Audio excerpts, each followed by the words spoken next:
Hola, ¿qué tal chicos? Bienvenidos. Vamos con el último video de esta serie de señalización. Tenemos un resumen.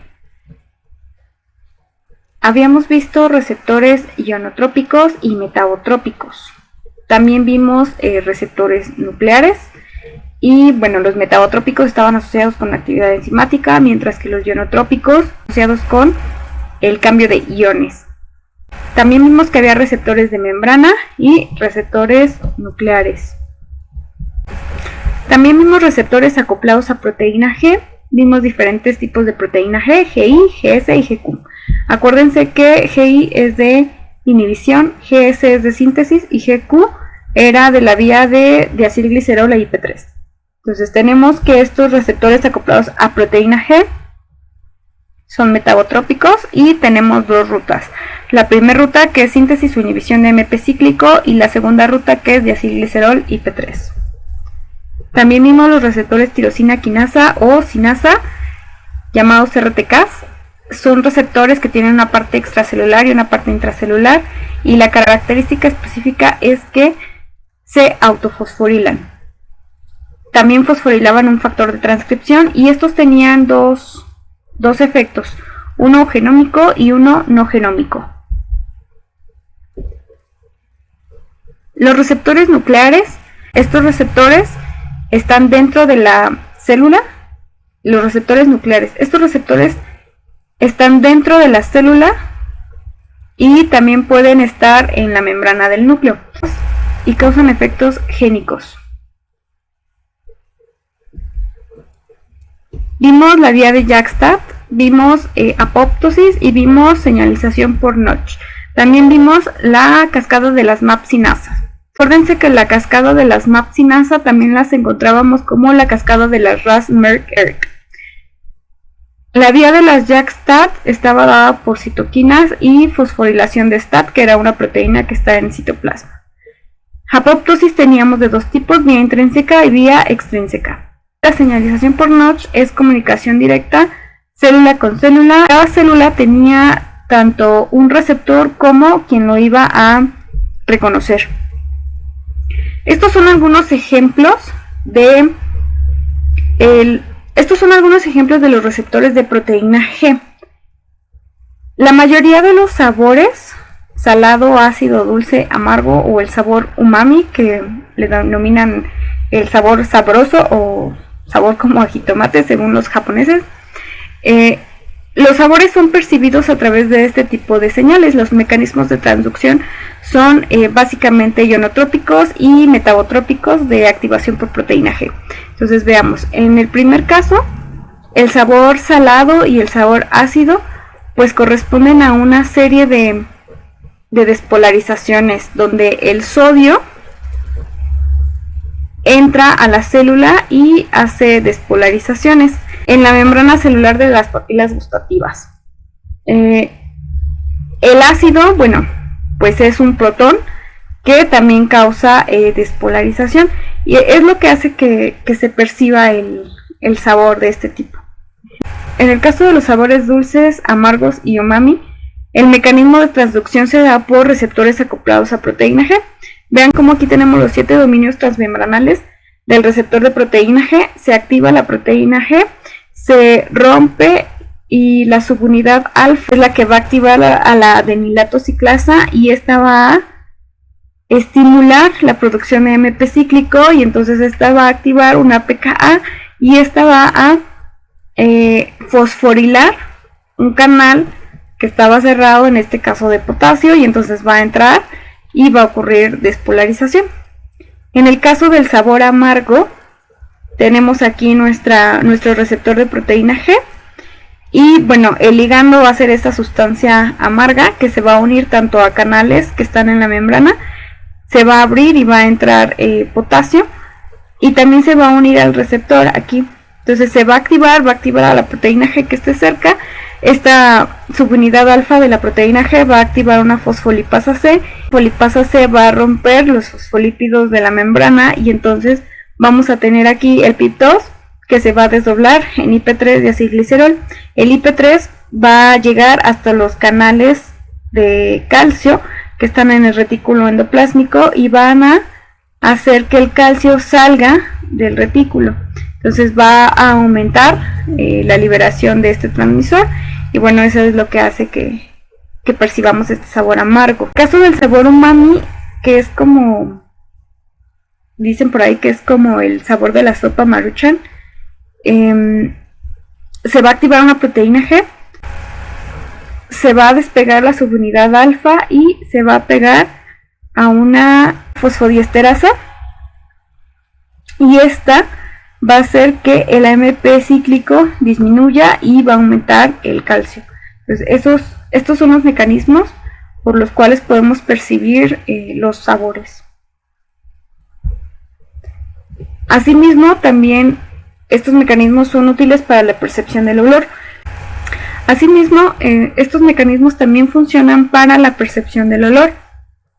Los humanos tenemos una amplia gama de receptores, podemos distinguir hasta 10.000 olores diferentes.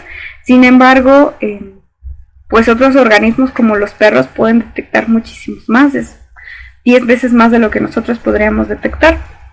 Hay personas un poco más sensibles que otras, pero bueno, en general percibimos bastantes olores. El olor es una percepción que es transmitido por la neurona olfativa y el nervio olfatorio, y las respuestas dependen de muchas proteínas G, y esto hace que pues se amplifique el olor.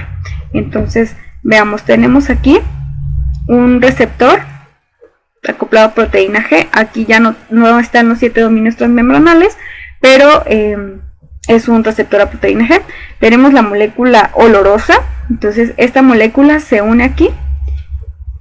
Esto va a activar la proteína G y, como bien saben, bueno, se va a despegar la subunidad alfa por el GTP. Se va a unir a una adenilato ciclasa que está en la membrana, y esta va a cambiar de conformación. El AMP cíclico que estaba inactivo ahora lo va a activar y vamos a tener un aumento de AMP cíclico en el citoplasma. Este aumento de AMP cíclico va a hacer que canales que están ahí en la membrana de sodio y potasio se activen, se abran, y entonces va a poder pasar estos iones. Eso causa despolarización en la célula. Entonces es así como percibimos la mayoría de los olores. Hay algunos casos específicos, por ejemplo en insectos, donde ellos perciben muchísimo más el olor que nosotros humanos, pero el mecanismo es prácticamente el mismo. Aquí les traje otro ejemplo de apertura y cierre de estomas. Los estomas son unas células que están en las hojas de las plantas y sirven para hacer transpiración. Vean cómo cuando están abiertos, la cantidad de agua se concentra dentro de las células. Estas son las células. Son dos células, se les llama oclusivas porque lo que hacen es como una puerta, donde aquí el poro es donde atraviesan agua y diferentes sustancias que hay en la atmósfera, y también salen de la planta ciertas sustancias. Entonces vean cómo está aquí abierto el poro y acá se cierra. Entonces vean la diferencia de los iones. Estos puntos rojos de aquí son iones de potasio. Cuando está abierto el estoma, las células están turgentes, tienen agua dentro, y dentro de esa agua, bueno, se encuentran ahí algunos iones. Los estomas se encuentran abiertos cuando la radiación solar es mínima. Entonces fíjense, cuando empieza el sol a llegar a la planta, pues empieza a secar. Entonces la cantidad de agua empieza a disminuir y los iones empiezan a salir. Entonces esa diferencia de presión y de gradiente osmótico hace que se cierre el estoma. Y entonces en la parte extracelular tenemos potasio en mayor cantidad y queda menor potasio al interior. Entonces esta es una apertura y cierre de estomas por medios iónicos, es decir, lo que se mueve son los iones. Pero hay otro mecanismo de apertura y cierre de estomas, es decir, no es la única vía. Esta vía es una vía hormonal. La hormona involucrada en esta vía se llama ácido abscísico. alias ABA. Así lo pueden encontrar en internet. Entonces vean, esta de aquí es la célula. Y adentro de la célula está la vacuola, que también tiene su propia membrana. Tenemos diferentes tipos de canales. Este es un canal de cloro, este es un canal de potasio, este es un canal de calcio. Este es el receptor de la hormona, del ácido abscísico. Este es otro canal de cloro y este es un canal de potasio. Entonces vean cómo llega la hormona. Llega la hormona a su receptor y lo que hace es activar los canales de calcio. Una vez que están activos, entonces se abren y permiten el flujo de calcio. Empieza a aumentar entonces el calcio en la parte del citoplasma, pero también activa los canales de cloro y entonces empieza a sacar cloro de la célula. A su vez, también activa la vía del IP3. Entonces, el IP3 lo que hace es abrir los canales de calcio que se encuentran en la vacuola y empieza a salir calcio de la vacuola. Entonces la cantidad de calcio empieza a incrementar. Como empieza a incrementar, se van a inhibir los canales de potasio y van a activar la salida de cloro. Entonces empieza a salir mucho cloro, el pH empieza a bajar y eso hace que se activen otra vez los canales de potasio que se habían inhibido aquí. Y eso hace que otra vez el gradiente de concentración del potasio empiece a ser mayor afuera y se cierre mi estómago. Otro caso de hormonas, de concentración de hormonas, es la germinación. Todo el mundo ha tenido un frijolito y lo ha puesto a germinar. Lo primero que hacemos con ese frijolito es ponerle agua. Cuando uno le pone agua, la semilla entra en un periodo de imbibición.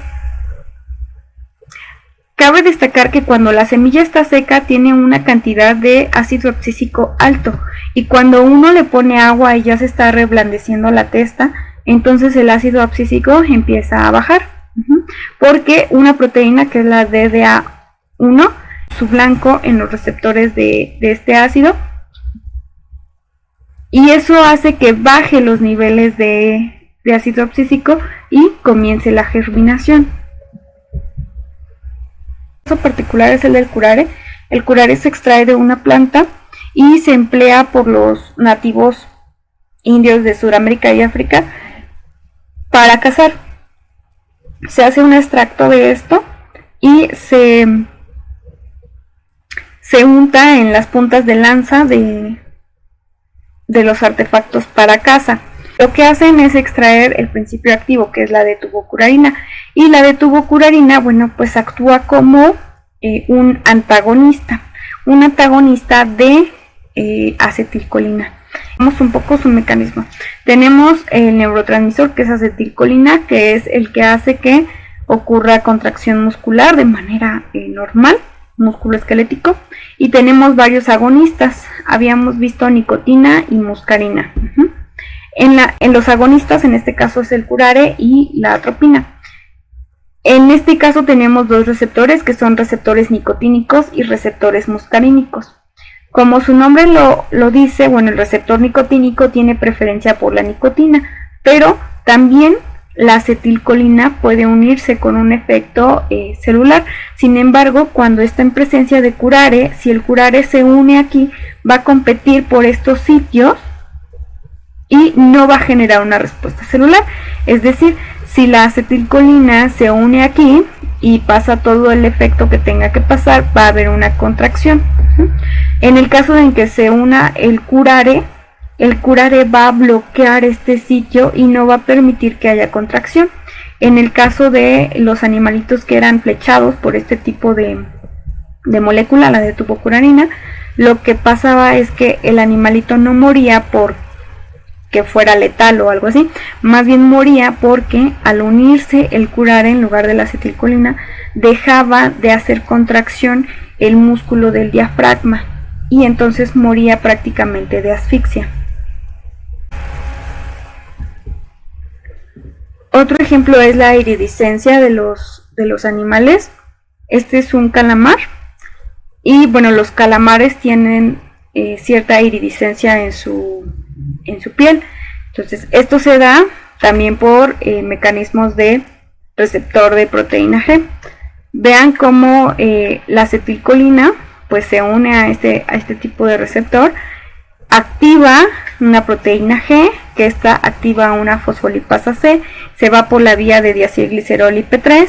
Lo que hace el IP3 es unirse al retículo endoplásmico donde están los canales de R-anodina, saca calcio como consecuencia de esto forma un complejo calcio-calmodulina, esto activa unas sinasas y a otras proteínas de reflexión que están en la membrana. Estas proteínas reflectinas, cuando están en presencia de agua, se condensan, es decir, hay algo en las membranas que hace que se plieguen de más, y entonces como estas proteínas son activadas, el agua que pasa por ellas cuando sale es como el reflejo que hace con la luz, y por eso se ve como iridiscente. Este es un ejemplo de diferenciación celular por Notch, y no quiero andar mucho en esto. Este es un ejemplo para que vean cómo funciona esto de la diferenciación por Notch. La diferenciación por Notch es célula-célula y estaba involucrada en procesos de diferenciación celular. Entonces vean, tenemos aquí el caso A, donde todas las células están arregladas en filas y son iguales. Ocurre el caso que una célula de ellas, la central, tiende a diferenciarse, y entonces se activa el Notch y puede hacer que la conformación de las células vecinas cambie totalmente. Esta sería una inhibición lateral. El ejemplo de esto es las alas de la mosca.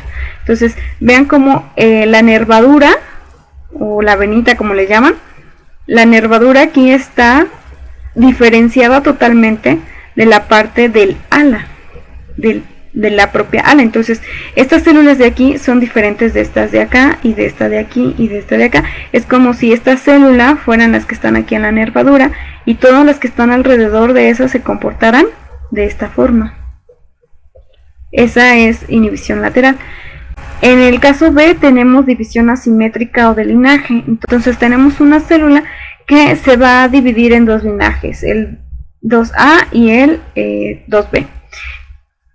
Esta célula de aquí se puede diferenciar en dos cosas por su genética: una célula de soporte y una célula sensorial, y esta a su vez también se puede diferenciar en dos, en una célula de cubierta o en una neurona.